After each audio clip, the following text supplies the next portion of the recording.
Mais clairement, comment fonctionne l'univers de Berserk? Ce manga principalement connu pour son extrême violence relève un petit peu plus de complexité, remarquable lorsqu'on s'intéresse réellement à l'œuvre. Et bien ou quoi, aujourd'hui on s'attaque à une vidéo dossier sur la compréhension du gigantesque univers de Berserk.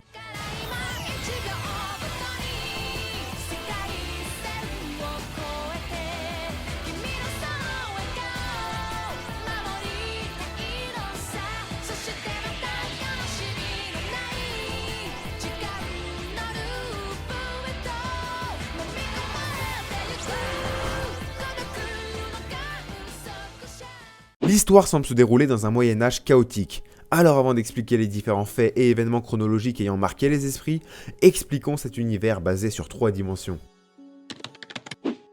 Composé du monde physique, du monde astral et du monde d'idéas, au fil du manga Berserk s'enfonce de plus en plus dans le fantastique. Ces 3 dimensions qui se superposent sont inconnues pour la plupart des habitants du monde physique. Alors expliquons, dans le monde physique, on vit une époque de crise, la guerre est à son paroxysme, la peste et la famine règnent sur la pauvreté, viols, tortures, exécutions, abondent les territoires et deviennent alors des actions triviales. La terreur, l'oppression et le cauchemar règnent sur ce monde, mais ce n'est que le début. Dans le monde astral aussi appelé l'au-delà, les esprits, les démons, les fantômes et élus de Dieu y habitent. Composés de plusieurs couches, dans les niveaux inférieurs en commençant par le Nexus, résident des créatures et démons comme des elfes, des trolls, des ogres, des incubes, des kelpies et bien d'autres. Plus profondément dans les niveaux supérieurs du monde astral se situe le Vortex, un endroit où réside tout un tas d'âmes torturées. Dans la même zone se situe une infrastructure faisant directement référence au labyrinthe des chairs, accessible apparemment seulement aux God End, les élus de la main de Dieu, on y revient juste après. Dans le monde d'Idea aussi appelé l'Abysse, on ne devrait normalement rien savoir sur cette dimension. Cependant vient le chapitre 83, un chapitre normalement destiné à faire partie du récit qui a finalement été retiré par Miura lui-même. Pourquoi? Apparemment car elle révélerait trop de mystères sur l'histoire, mais évidemment en tant que fan qui se respecte, on est tous allés le lire ce chapitre. Dans ce dernier on découvre donc cette dimension peuplée par Idea ou l'idée du mal, c'est-à-dire Dieu. Cette espèce de cœur géant serait né de la conscience et des sentiments coincés au plus profond de l'âme des humains. Il serait le mélange de ce qui hante le cœur des hommes, c'est-à-dire les ténèbres.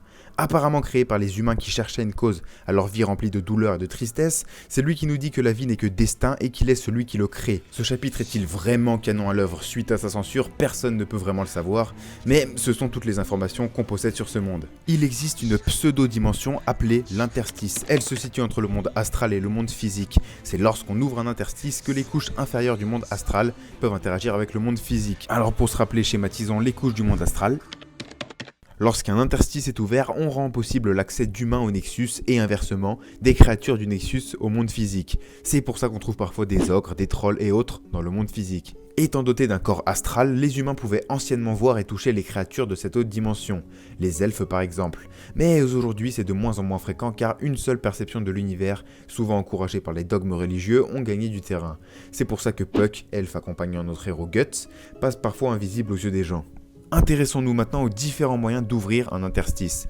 Les rares humains porteurs de la marque vivent entre guillemets dans l'interstice. Nous connaissons Guts et Casca, constamment en affront avec les créatures et esprits du Nexus, car ils sont attirés par cette marque. Les magiciens font eux aussi partie des rares humains pouvant volontairement aller dans l'interstice, en se projetant dans son corps astral, donc son esprit, une forme appelée corps de lumière. Un objet central du mythe, la Béérite, est la principale source de clés vers l'interstice. Ces objets en forme d'œuf au visage difforme sont des artefacts permettant d'invoquer les God End et de donner naissance à ce qu'on appelle les apôtres. On y revient juste après.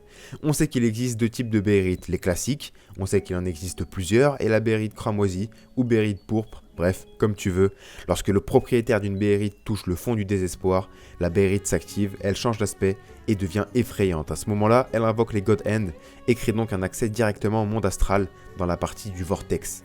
Un personnage extrêmement mystérieux qui semble tout savoir sur ce monde, le Chevalier Squelette ou le Skull Knight, bien qu'il possède une conscience, on ne sait pas vraiment ce qu'il est, un humain, un démon ou quoi que ce soit. Tout ce qu'on sait c'est qu'il se situe du côté de Guts et qu'il représente un peu l'outsider de la série. Il a apparemment des comptes à régler avec les God End, on l'a remarqué lorsqu'il s'est introduit dans le Sabbat, une cérémonie du monde astral, sans savoir comment il est passé du monde physique au monde astral. Et pour finir avec l'interstice, il y a certains lieux rares qui baignent dans cette dimension. Le manoir de l'arbre de l'esprit, le foyer de la légendaire sorcière Flora, et de Silke, son apprenti qui deviendra plus tard un compagnon de Guts. Cette espèce d'immense cabane est basée autour d'un arbre spirituel, l'un des arbres qui ont leurs racines enfouies dans l'arbre spiral. En gros, ces arbres empêchent le monde de passer dans un interstice constant. Le manoir est donc plongé dans l'interstice, les humains sont donc incapables de trouver ce lieu, sauf s'ils y sont invités. Le fameux royaume des elfes nommé Elfhelm est lui aussi dans un interstice constant peuplé des elfes et des nouveaux nombreux sorciers apprenant la magie. Et pour finir, nous avons le Qliphoth, une ancienne forêt située près du village d'Enoch. Slan, un des God End, a converti grâce à ses pouvoirs la forêt en un lieu corrompu peuplé de créatures du monde astral. Maintenant qu'on a posé les bases des 3 dimensions, intéressons-nous aux apôtres, ces fameux apôtres que notre héros Guts ne cesse de combattre durant son avancée. Étant à la base de simples humains, le destin a fait qu'ils reçurent une béhérite, et qu'un jour, lorsqu'ils touchèrent le fond du désespoir, leur béhérite s'activa, et alors l'emporte dans le vortex du monde astral. Face au God End, le désespéré a 2 choix, soit il accepte de sacrifier ce qui est le plus cher à ses yeux, souvent leur famille, et repart en échange avec des pouvoirs même s'ils perdent leur humanité, ou soit il refuse et dans ce cas-là son esprit se verra aspiré dans les spirales d'âmes torturées. Pour ceux devenus apôtres, ils repartent dans le monde physique et continuent à vivre sous leur forme humaine, mais lorsqu'ils le voudront pourront prendre leur forme démoniaque reçue par les God End. Lorsqu'ils se libèrent, les apôtres bénéficient d'une forme cauchemardesque ayant des capacités surdéveloppées comme de la super force, la régénération, la rapidité, etc. etc. Parmi les plus connus, nous avons Zod, montré comme étant le plus puissant des apôtres, Viald, Rosine, l'œuf du monde parfait, et bien d'autres. Il existe une autre catégorie d'apôtres appelés les pseudo-apôtres, des humains n'ayant eu aucun entretien avec les God End ou la Béhérite, mais qui ont bénéficié des mêmes capacités d'apôtres les ayant reçus par un réel apôtre. Parmi les plus connus, nous avons les gardes insectes de Rosine ayant reçu leur pouvoir de cette dernière, et l'inquisiteur Mosgus et ses sbires ayant reçu leur pouvoir par l'œuf du monde parfait. Il en existe beaucoup d'autres. Les fameux God End ou la main de Dieu représentent les antagonistes principaux de l'histoire. Ces 5 êtres suprêmes en commençant par Void, qui semble être le leader de la main de Dieu, dirigent le rituel d'avènement du malin plus communément appelé l'éclipse. Il est celui qui peut poser la marque. Slan, sadomasochiste exerçant des orgies sanguinaires et cannibales, est la seule figure féminine. Ubik manipule les pensées des désespérés pour les inciter à un choix voulu. Conrad, se manifestant dans le monde physique entouré de rapporteurs de la peste, est le plus mystérieux du groupe. Et pour finir, Femto, le nouveau God End et anciennement Griffith, l'ami et le supérieur de Guts. Les God End sont au service de Dieu, peut-être donc d'Idea, et cherchent continuellement de nouveaux apôtres. Ils possèdent tous des pouvoirs divins bien supérieurs à ceux des apôtres. Tous les 216 ans se déroule le Sabbat, le rituel d'avènement du malin qui apparaît avec l'éclipse. Cette cérémonie qui se déroule dans le nexus du monde astral amène un élu qui deviendra un God End. On peut donc penser que 5 de ces cérémonies ont eu lieu depuis 1080 années. L'élu est donc un humain à qui le destin lui amènera la béhérite pourpre.